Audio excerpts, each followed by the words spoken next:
স্বাগত নিউজ 24 সংবাদের সাথে আছি তানিয়া হারুন। জুলাই গণ অভ্যুত্থানে প্রথম শহীদ রংপুরের বেগম রোকেয়া বিশ্ববিদ্যালয়ের ছাত্র আবু সাইদ হত্যা মামলার তদন্ত শেষে প্রতিবেদন হাতে পেয়েছে প্রসিকিউশন।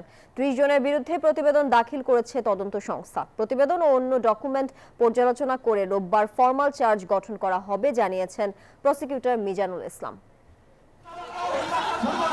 জুলাই গণ অভ্যুত্থানের মোড় ঘুরিয়ে দিয়েছিল রংপুর বেগম রোকেয়া বিশ্ববিদ্যালয়ের ছাত্র আবু সাইদের মৃত্যু। কোটা আন্দোলনে পুলিশের অস্ত্রের মুখে নির্ভয়ে দুহাত প্রসারিত করে শহীদ আবু সাইদ হয়ে ওঠেন স্বৈরাচার বিরোধী কোটি মানুষের প্রেরণার উৎস। নিরস্ত্র আবু সাইদের গুলিবিদ্ধ হওয়ার ভিডিও ছড়িয়ে পড়লে সারা দেশে সৃষ্টি হয় ক্ষোভের দাবানল।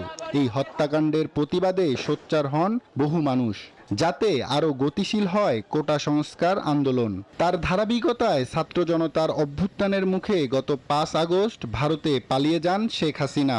তছনছ হয় স্বৈরাচারের 16 বছরের পাকাপোক্ত মসনদ। আবু সাইদ হত্যার বিচার চেয়ে তার পরিবার গত 13 জানুয়ারি আন্তর্জাতিক অপরাধ ট্রাইব্যুনালে আনুষ্ঠানিক অভিযোগ দেয়। সেই মামলার তদন্ত শেষ করেছে তদন্ত সংস্থা। প্রতিবেদন হাতে পেয়েছে প্রসিকিউশন। হত্যাকাণ্ডে মিলেছে 30 জনের সম্পৃক্ততা। তাদের মধ্যে পুলিশ ছাড়াও বিশ্ববিদ্যালয় প্রশাসন ও ছাত্রলীগের নেতৃবৃন্দের নাম রয়েছে। প্রতিবেদন ও অন্যান্য ডকুমেন্ট পর্যালোচনা করে রোববার ফরমাল চার্জ গঠন করা হবে বলে জানিয়েছে প্রসিকিউটর। আলামত সংগ্রহ করে সামগ্রিক দিক বিবেচনা করে এই রিপোর্টটা তৈরি করেছেন। তারপরেও আমরা এটা পর্যালোচনা করব। আশা করছি যে আগামী রোববার আমরা এই ফরমাল চার্জ দাখিল করব। এর আগে গত 15 জুন আন্তর্জাতিক অপরাধ ট্রাইব্যুনাল আবু সাইদ হত্যা মামলার তদন্ত 1 মাসের মধ্যে শেষ করার নির্দেশ দেন। প্রতিবেদনে এই হত্যাকাণ্ডে জড়িতদের সামগ্রিক বিষয় উঠে এসেছে বলেও জানান প্রসিকিউশন। কারা গুলি করেছে সেটাও আপনারা দেখেছেন, কোথা থেকে গুলি হয়েছে সেটাও দেখেছেন, এবং যারা গুলি করেছে তারা আসামি। আবু সাইদ হত্যা মামলাটি আন্তর্জাতিক অপরাধ ট্রাইব্যুনালের প্রথম মামলা। কারাগারে থাকা 4 আসামি হলেন পুলিশ কর্মকর্তা আমির হোসেন, কনস্টেবল সুজন চন্দ্র, বেরবির সাবেক প্রক্টর শরীফুল ইসলাম ও ছাত্রলীগের সাধারণ সম্পাদক ইমরান চৌধুরী। আব্দুল্লাহ মামুন, নিউজ 24, ঢাকা। প্রধান উপদেষ্টা সহ উপদেষ্টাদের বিরুদ্ধে প্রতিনিয়ত মিথ্যাচার করা হলেও সরকার কোনো মামলা করেনি, এমন মন্তব্য করেছেন আইন উপদেষ্টা আসিফ নজরুল। বৃহস্পতিবার দুপুরে রাজধানীর সিডাপে সিজিএস সংলাপে এই মন্তব্য করেন তিনি। বলেন, সাংবাদিকতার জন্য সাংবাদিকদের বিরুদ্ধে মামলা করা হয়নি, অপরাধে উস্কানি দেওয়ার অভিযোগে তাদের বিরুদ্ধে মামলা হয়েছে। আরও বলেন, সাংবাদিকদের জামিন দেয়া না দেওয়ার বিষয়ে কখনোই আইন মন্ত্রণালয় থেকে হস্তক্ষেপ করা হয়নি। এ সময় প্রথম আলো ডেইলি স্টারের বিরুদ্ধে ক্ষোভ ঝেড়েছেন আইন উপদেষ্টা। আমরা আইন মন্ত্রণালয়ের পক্ষ থেকে সাংবাদিকদের জামিন দেওয়ার ব্যাপারে বা না দেওয়ার ব্যাপারে কোনো রকম হস্তক্ষেপ করি না। আপনাকে চ্যালেঞ্জ করে বলতেছি, যারা জামিন পাবেন তারা একই ধরনের অপরাধ করতে পারেন কিনা, পালিয়ে যাওয়ার চেষ্টা করতে পারেন কিনা, মামলার পরিচালনার ক্ষেত্রে বাধা সৃষ্টি করতে পারেন কিনা, কি জিনিস বিবেচনায় নিয়েছেন, এটা আপনাকে কোনো মন্ত্রী বা কোনো অ্যাডভাইজার বলতে পারবে না। যদি যারা হস্তক্ষেপ করে তারা বলতে পারবে। প্রহসনের নির্বাচন করার দায়ে গ্রেফতার সাবেক প্রধান নির্বাচন কমিশনার কাজী হাবিবুল আওয়ালের 3 দিনের রিমান্ড মঞ্জুর করেছেন আদালত। বৃহস্পতিবার দুপুর 1টায় তাকে আদালতে তোলা হয়। পুলিশ 10 দিনের রিমান্ড চাইলে আদালত 3 দিনের রিমান্ড মঞ্জুর করেন। এর আগে গতকাল রাজধানীর মগবাজার থেকে গ্রেফতার হন কাজী হাবিবুল আওয়াল। তাকে শেরেবাংলা নগর থানার মামলায় গ্রেফতার দেখানো হয়। রোববার রাতে উত্তরা থেকে গ্রেফতার হন আরেক সাবেক সিইসি KM নুরুল হুদা। সেখানে তিনি মব জাস্টিসের শিকার হন। পরে তাকে 4 দিনের রিমান্ড দেয় আদালত। মামলার আরেক আসামি কাজী রকিবউদ্দিন আহমদ এখনো পলাতক। বিচারিক আদালত এলাকায় আছেন সহকর্মী জুবায়ের সানি। আরো খবর জানবো সরাসরি তার কাছ থেকে। সানি, আদালতের বিষয়ে কি তথ্য রয়েছে আপনার কাছে? ধন্যবাদ তানিয়া। এই মাত্রই আদালত সাবেক নির্বাচন কমিশনার হাবিবুল আওয়ালের 3 দিনের রিমান্ড মঞ্জুর করেছেন এবং তার বিরুদ্ধে 10 দিনের রিমান্ডের আবেদন করেছিল রাষ্ট্রপক্ষ এবং সেখান থেকে 3 দিনের রিমান্ড মঞ্জুর করা হয় এবং তার বিরুদ্ধে কিন্তু রাষ্ট্রদ্রোহের যে অভিযোগ সেটি আনা হয়েছে। আইনজীবীরা কথা বলছেন, আমরা একটু তার কাছে জিজ্ঞেস করবো যে কয় দিনের রিমান্ড মঞ্জুর করে? রিমান্ড মঞ্জুর হয়েছে 3 দিনের। শুনছিলেন যে আদালত 3 দিনের রিমান্ড মঞ্জুর করেছেন এবং আমরা এজলাস কক্ষে যে বিষয়টি দেখেছি যে তার বিরুদ্ধে কিন্তু রাষ্ট্রদ্রোহ সহ শপথ ভঙ্গের মতো অভিযোগ আনা হয়েছে এবং যে রাষ্ট্রপক্ষ যেটি দাবি করেছে যে তার যে 2024 সালে যে নির্বাচনটি হয়েছিল সেখানে তিনি তার যে শপথ সেটি ভঙ্গ করে একটি পক্ষ বা একটি দলকে সুবিধা পাওয়ার উদ্দেশ্যে সেই নির্বাচনটি আয়োজন করেন, যেখানে অন্য কোনো বড় রাজনৈতিক দলগুলো অংশগ্রহণ করেনি। এবং তাকে যখন জিজ্ঞেস করা হয় সেই নির্বাচন নিয়ে তিনি কি বলছেন, তখন হাবিবুল আউয়াল তিনি সরাসরি আদালতকে বলেন যে এই নির্বাচন একটি দামি নির্বাচন ছিল, একটি ভাওতাবাজির নির্বাচন ছিল, কিন্তু সেখানে তিনি নিজের দায় দেখছেন না। তো এরপরে শুনানি শেষে আদালত তার কিন্তু যে 3 দিনের রিমান্ড সেটি মঞ্জুর করেন। মাত্রই তাকে এজলাস কক্ষ থেকে বের করে নিয়ে যাওয়া হচ্ছে এবং আদালত যেটি এবং আইনজীবীরা যেটি বলেছেন রাষ্ট্রপক্ষের, যে এই নির্বাচনের মাধ্যমে দেশের গণতন্ত্র এবং সেই সঙ্গে সংবিধানকে অপমান করা হয়েছে, সে কারণে কিন্তু তার বিরুদ্ধে অনেকগুলো ধারায় অভিযোগ আনা হয়েছে। এখন কিছুক্ষণ পরেই হয়তো আইনজীবীরা আমাদের সঙ্গে কথা বলবেন, তখন আরও বিস্তারিত তথ্য জানা যাবে। তো তা নিয়ে এই ছিল আমার কাছে নিম্ন আদালত থেকে সর্বশেষ তথ্য। সানি, আপনাকে ধন্যবাদ যুক্ত থাকার জন্য। ফেব্রুয়ারিতে নির্বাচন আয়োজনের বিষয়ে স্বস্তি প্রকাশ করেছে ইউরোপীয় ইউনিয়ন, এমন মন্তব্য করেছেন বিএনপির স্থায়ী কমিটির সদস্য আমির খসরু মাহমুদ চৌধুরী। বৃহস্পতিবার সকালে রাজধানীর গুলশানে বিএনপি চেয়ারপারসনের কার্যালয়ে ঢাকায় নিযুক্ত ইইউ রাষ্ট্রদূত মাইকেল মিলারের সঙ্গে বৈঠক শেষে তিনি কথা বলেন নির্বাচিত সরকারের সাথে সবাই স্বস্তি বোধ করে। আগামী সংসদকে ইউরোপীয় ইউনিয়নও সহযোগিতা করতে যাচ্ছে। বিচার বিভাগের আলাদা সচিবালয়ের জন্য ইইউ ফান্ডিং করতে আগ্রহী বলেও জানান আমির খসরু। করোনার নতুন ঢেউয়ের মধ্যেই শুরু হলো এইচএসসি ও সমমান পরীক্ষা। অংশ নিচ্ছে 12.5 লাখ শিক্ষার্থী। বৃহস্পতিবার নেওয়া হয়েছে বাংলা প্রথম পত্রের পরীক্ষা। সকালে রাজধানীর কয়েকটি কেন্দ্রে যান শিক্ষা উপদেষ্টা, বলেন চ্যালেঞ্জ রয়েছে অনেক, রয়েছে প্রশ্ন ফাঁসের হুমকিও, তবে এসব মোকাবেলায় প্রস্তুত সরকার। করোনা ভাইরাসের নতুন ঢেউ থাকলেও আগের মতো উদ্বেগ উৎকণ্ঠা নেই এখন। তাই অনেকটা স্বস্তিকর পরিবেশ নিয়েই শুরু হলো চলতি বছরের এইচএসসি ও সমমানের পরীক্ষা। জারি রয়েছে 7 ধরনের স্বাস্থ্যবিধি মেনে চলার নির্দেশনা। বৃহস্পতিবার হলো বাংলা প্রথম পত্রের পরীক্ষা। প্রস্তুতি বেশ ভালো জানান পরীক্ষার্থীরা। প্রিপারেশন আলহামদুলিল্লাহ ভালো, যেহেতু আমাদের শর্ট সিলেবাস কভার আপ করতে তেমন একটা কষ্ট হয় নাই। A+ আশা করা যায় ইনশাআল্লাহ। কেন্দ্রে অভিভাবকদের ভিড় চোখে পড়ার মতো, জানান সন্তানদের সাহস জোগাতে তাদের এই উপস্থিতি। আমার মেয়ে না, সমস্ত যারা শিক্ষার্থী আছে সবাই ভালো মতন পরীক্ষা দেবে। মেয়েকে যতটুকু গাইডলাইন দিয়েছি পড়াশোনা করেছে।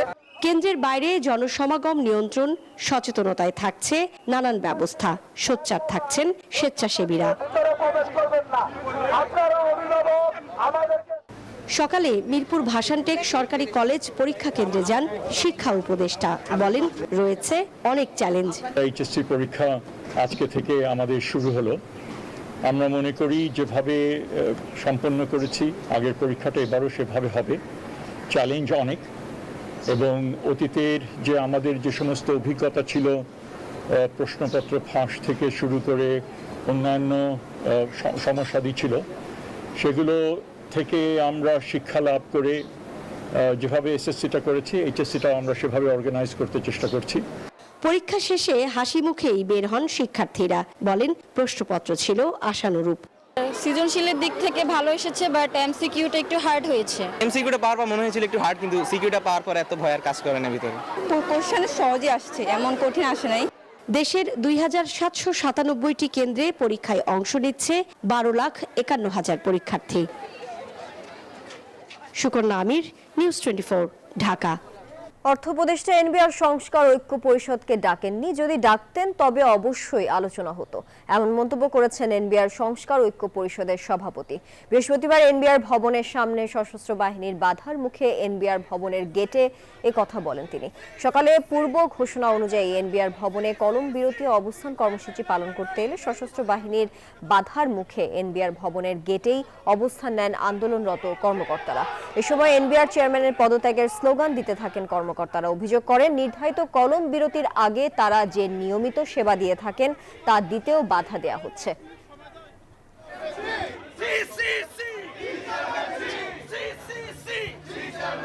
দর্শক, এই বিষয়ে সবশেষ খবর জানাতে যুক্ত হচ্ছেন সহকর্মী মোহাইমিনুল খান।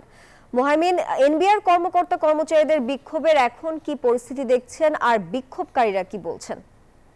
ধন্যবাদ তানিয়া আপনাকে। আমি কিন্তু এই মুহূর্তে অবস্থান করছি এনবিআর ভবনের ভেতরে, এবং এখানে কিন্তু সকাল থেকে আমরা দেখেছি সশস্ত্র বাহিনীর কড়া প্রহরা এবং গেটগুলো কিন্তু বন্ধ করে দেওয়া হয়েছিল। পূর্ব ঘোষণা অনুযায়ী কিন্তু দুপুর 12টা থেকে বিকেল 5টা পর্যন্ত আজকে কর্মসূচি পালন করার কথা, কলম বিরতি এবং অবস্থান কর্মসূচি। তবে সেটি বাধা দিতে কিন্তু এখানে কিন্তু আইন শৃঙ্খলা বাহিনী এবং বিজিবি, সেনাবাহিনী, কোস্টগার্ড সহ আমরা সব বাহিনীর কঠোর পাহারা দেখেছি, এবং তারা কিন্তু গেট বন্ধ করে দিয়েছিল বলে যারা এনবিআর সংস্কার ঐক্য পরিষদের নেতারা রয়েছেন তাদেরকে কিন্তু ঢুকতে দেওয়া হয়নি। এরপরে আমরা দেখেছি কিন্তু যে অংশটি ভেতরে ছিল এনবিআর কর্মকর্তারা, তারা কিন্তু ভেতরেই অবস্থান নেয় এবং এখানেই অবস্থান কর্মসূচি পালন করে কলম বিরতি দিয়ে, এবং যারা বাইরে আটকা পড়ে তারা কিন্তু বাইরেই অবস্থান নিয়েছেন এবং সেখানেই তারা কিন্তু অবস্থান কর্মসূচি পালন করছেন। তারা জানিয়েছেন যতক্ষণ পর্যন্ত এনবিআরের চেয়ারম্যান পদত্যাগ করে বাইরে বেরিয়ে না আসেন তারা কিন্তু এখানে অবস্থান কর্মসূচি চালিয়ে যাবেন। যেহেতু বিকেল 5টা পর্যন্ত কর্মসূচি পালন করার কথা ছিল, তারা কিন্তু সেটিকে বাড়িয়ে বলেছেন যতক্ষণ পর্যন্ত এনবিআর চেয়ারম্যান পদত্যাগ করে এই গেট দিয়ে না বের হন তারা কিন্তু এই গেট ছেড়ে উঠে যাবেন না। এদিকে কিন্তু গেটের ঠিক সামনেই সেনাবাহিনী, কোস্টগার্ডের কঠোর প্রহরা রয়েছে। আমাদের সাথে কথা হয়েছে এনবিআর সংস্কার ঐক্য পরিষদের সভাপতি, তিনি জানিয়েছেন মন্ত্রণালয় থেকে যে আলোচনার দাওয়াত দেওয়া হয়েছে তা কিন্তু দেওয়া হয়েছে মূলত এনবিআরের যারা কাস্টমস ক্যাডার, কর ক্যাডার এবং ভ্যাট ক্যাডার তাদেরকে। এখন পর্যন্ত কিন্তু এনবিআর সংস্কার ঐক্য পরিষদের নাম উল্লেখ করে কোনো আলোচনার দাওয়াত দেওয়া হয়নি বলে তারা কিন্তু সেরকম কোনো প্রস্তাবে সাড়া দেননি। তারা জানিয়েছেন যদি এনবিআর সংস্কার ঐক্য পরিষদকে মেনশন করে কোনো আলোচনার প্রস্তাব দেওয়া হয় তারা কিন্তু সেই আলোচনায় সাড়া দেবেন এবং আলোচনায় বসবেন। তবে সেখানেও কিন্তু প্রথম শর্ত থাকবে এনবিআরের যে চেয়ারম্যান আছে তার পদত্যাগ। আপনি দেখতে পাচ্ছেন এই মুহূর্তে কিন্তু এনবিআরের গেটের সামনেই বসে পড়েছেন এনবিআরের বিভিন্ন বিভাগের কর্মকর্তা কর্মচারীরা, এবং সকালে বাধার মুখে কিন্তু এখানে তারা বেশ উত্তেজিত হয়ে পড়ে। তারা বলেছেন এই মুহূর্তে তারা চলতি বছরের হজ ব্যবস্থাপনা সুষ্ঠুভাবে সম্পন্ন করায় ধর্ম মন্ত্রণালয় সহ সংশ্লিষ্টদের অভিনন্দন জানিয়েছেন প্রধান উপদেষ্টা ডক্টর মোহাম্মদ ইউনূস। একই সঙ্গে আগামী বছরের হজ ব্যবস্থাপনা নিয়ে প্রস্তুতি এখন থেকে শুরু করতে মন্ত্রণালয়কে নির্দেশনা দিয়েছেন তিনি। আজ বৃহস্পতিবার রাষ্ট্রীয় অতিথি ভবন যমুনায় ধর্ম মন্ত্রণালয়ের প্রতিনিধিদের সঙ্গে এক বৈঠকে এই নির্দেশনা দেন প্রধান উপদেষ্টা। ধর্ম মন্ত্রণালয়ের কর্মকর্তাদের উদ্দেশ্যে প্রধান উপদেষ্টা বলেন, এবছর ছোটখাটো যেসব ত্রুটি ধরা পড়েছে সেগুলো চিহ্নিত করে ভবিষ্যতে সেগুলো যেন না হয় তার বিষয়ে যথাযথ পদক্ষেপ গ্রহণ করতে হবে। মাদকের অপব্যবহার ও অবৈধ পাচারের কারণে মুখ থুবড়ে পড়ছে দেশের উন্নয়ন, ক্ষতির মুখে জনস্বাস্থ্য ও যুবশক্তি, ধ্বংস হচ্ছে দেশের অর্থনীতি, এমন মন্তব্য করেছেন স্বরাষ্ট্র উপদেষ্টা অবসরপ্রাপ্ত লেফটেন্যান্ট জেনারেল মোহাম্মদ জাহাঙ্গীর আলম চৌধুরী। জানান এজন্য দেশকে মাদক মুক্ত করতে বর্তমান সরকার প্রতিজ্ঞাবদ্ধ। মাদকদ্রব্যের অপব্যবহার ও অবৈধ পাচার বিরোধী আন্তর্জাতিক দিবসের আলোচনায় এই মন্তব্য করেন তিনি। বলেন, একটি সুন্দর বাংলাদেশ বিনির্মাণে তরুণ সমাজকে মাদক মুক্ত রাখতে হবে। মাদকদ্রব্যের অপব্যবহার, অবৈধ পাচার বিরোধী আন্তর্জাতিক দিবস 2025 উপলক্ষে রাজধানীর ওসমানী স্মৃতি মিলনায়তনে আলোচনা সভা ও পুরস্কার বিতরণ অনুষ্ঠানের আয়োজন করে মাদকদ্রব্য নিয়ন্ত্রণ অধিদপ্তর। আলোচনায় অংশ নেন অন্তর্বর্তী সরকারের স্বরাষ্ট্র উপদেষ্টা লেফটেন্যান্ট জেনারেল অবসরপ্রাপ্ত জাহাঙ্গীর আলম চৌধুরী সহ সরকারি বেসরকারি বিভিন্ন সামাজিক, মাদকাসক্ত নিরাময় ও সচেতন সংস্থার প্রতিনিধিরা। জুলাই গণঅভ্যুত্থানে প্রধান অতিথির বক্তব্যে স্বরাষ্ট্র উপদেষ্টা বলেন, মাদকের অপব্যবহার ও অবৈধ পাচারের কারণে মুখ থুবড়ে পড়েছে দেশের উন্নয়ন, জনস্বাস্থ্য ও যুবশক্তি, এতে ধ্বংস হচ্ছে দেশের অর্থনীতি। মাদকের অবৈধ পাচার এবং অপব্যবহারের ফলে জনস্বাস্থ্য, আইন শৃঙ্খলা ও দেশের অর্থনীতি হুমকির মুখে পড়েছে। মাদকের ভয়াবহ আগ্রাসনের কারণে দেশের উন্নয়ন বাধাগ্রস্ত হচ্ছে। প্রযুক্তির উন্নয়নের সাথে সাথে বিভিন্ন দেশে নতুন সিনথেটিক এবং সেমি সিনথেটিক ড্রাগ আবির্ভাবের ফলে মাদকদ্রব্যের অপব্যবহার ও অবৈধ পাচারজনিত সমস্যা আরও ঘনীভূত হয়েছে। তবে উপদেষ্টা জানান, নতুন এসব মাদক নিয়ে আইন প্রয়োগকারী ও গোয়েন্দা সংস্থা সচেতন। প্রযুক্তির উন্নতির সাথে সাথে বিশ্বের বিভিন্ন দেশে নতুন সিনথেটিক, সেমি সিনথেটিক ড্রাগ, যেটাকে এনপিএস বলা হয়, এর আবির্ভাবের ফলে মাদক দ্রব্যের অপব্যবহার ও অবৈধ পাচারজনিত সমস্যা আরও ঘনীভূত হয়েছে। নতুন নতুন এসব মাদক নিয়ে আমাদের নতুনভাবে কর্মকৌশল তৈরি করতে হচ্ছে। মাদক নিয়ন্ত্রণে আইনের পাশাপাশি কৌশলগত নজরদারি ও সর্বস্তরের সচেতনতা বৃদ্ধি করা প্রয়োজন বলেও জানান স্বরাষ্ট্র উপদেষ্টা। সকল শ্রেণী পেশার মানুষকে এগিয়ে আসার জন্য আমি বিশেষভাবে অনুরোধ জানাচ্ছি। মাহমুদ হাসান, নিউজ 24, ঢাকা। পেন্টাগনের প্রতিবেদন নিয়ে ট্রাম্প ক্ষোভ ছাড়ার পর এবার তার সুরেই কথা বলছে সিআইএ। মার্কিন কেন্দ্রীয় গোয়েন্দা সংস্থাটির প্রধানের দাবি, ইরানে ক্ষয়ক্ষতি হয়েছে ব্যাপক মাত্রায়। পেন্টাগন বলেছিল, হামলার পর ইরানের পরমাণু কর্মসূচি মাত্র কয়েক মাস পিছিয়ে দেয়া গেছে। তবে প্রেসিডেন্ট ডোনাল্ড ট্রাম্প দাবি করেন, কয়েক মাস নয়, ইরান পিছিয়েছে অনেক বছর। আগামী সপ্তাহে যুক্তরাষ্ট্র ইরান বৈঠকের সম্ভাবনার কথাও বলেছেন তিনি।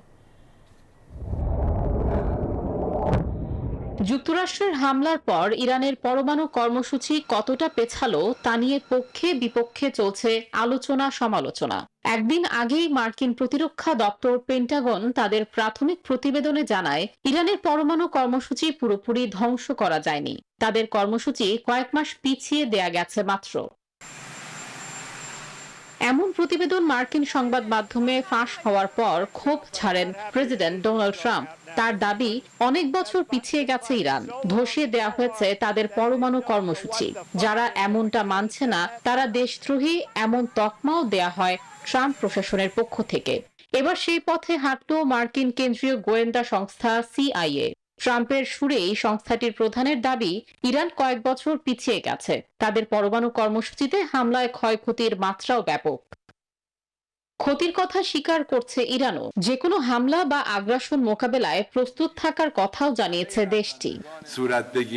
আমাদের সকল যোদ্ধা প্রস্তুত, ট্রিগারে আঙ্গুল রেখেছে। শত্রু যদি ভুল করে তাহলে তাদের দৃঢ় এবং শক্তিশালী জবাব দেওয়া হবে।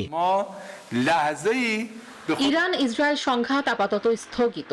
দুপক্ষই অস্ত্রবিরতিতে সম্মত হলেও এখনো হয়নি লিখিত কোনো চুক্তি। এমন অবস্থায় আলোচনার দরজা খুলছে। ট্রাম্পের দাবি, যুক্তরাষ্ট্র ইরানের পরবর্তী বৈঠক হতে পারে আগামী সপ্তাহেই। পাশাপাশি সতর্ক করে বলেছেন, ফের উত্তেজনাও বাড়তে পারে শিগগিরই। Desk report, news 24। ইরানের সঙ্গে উত্তেজনার মধ্যে ফিলিস্তিনের গাজাতেও তাণ্ডব চালিয়ে যাচ্ছে ইসরায়েল। তাদের হামলায় গত একদিনে নিহত অন্তত ৮০ ফিলিস্তিনি, আহত আরও শতাধিক। হামাস যেন গাজায় ক্ষমতায় ফিরতে না পারে তা নিশ্চিত করতে সেনাবাহিনীকে নির্দেশ দিয়েছেন ইসরায়েলের প্রধানমন্ত্রী বেনিয়ামিন নেতানিয়াহু।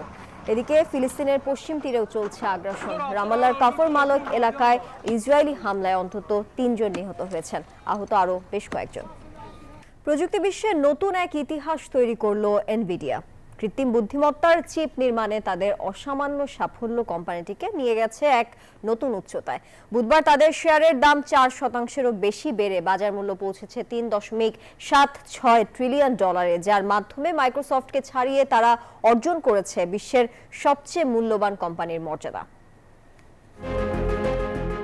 শেয়ার বাজারে বুধবার এক নতুন দিগন্ত উন্মোচন করল প্রযুক্তি জায়ান্ট এনভিডিয়া। কোম্পানিটির শেয়ারের দাম 1 লাফে 4%-এরও বেশি বেড়ে $154.10 পৌঁছেছে, যা একটি নতুন রেকর্ড।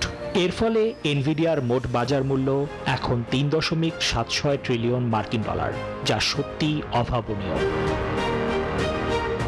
অন্যদিকে সামান্য পিছিয়ে মাইক্রোসফটের বর্তমান বাজার মূল্য দাঁড়িয়েছে $3.65 ট্রিলিয়ন।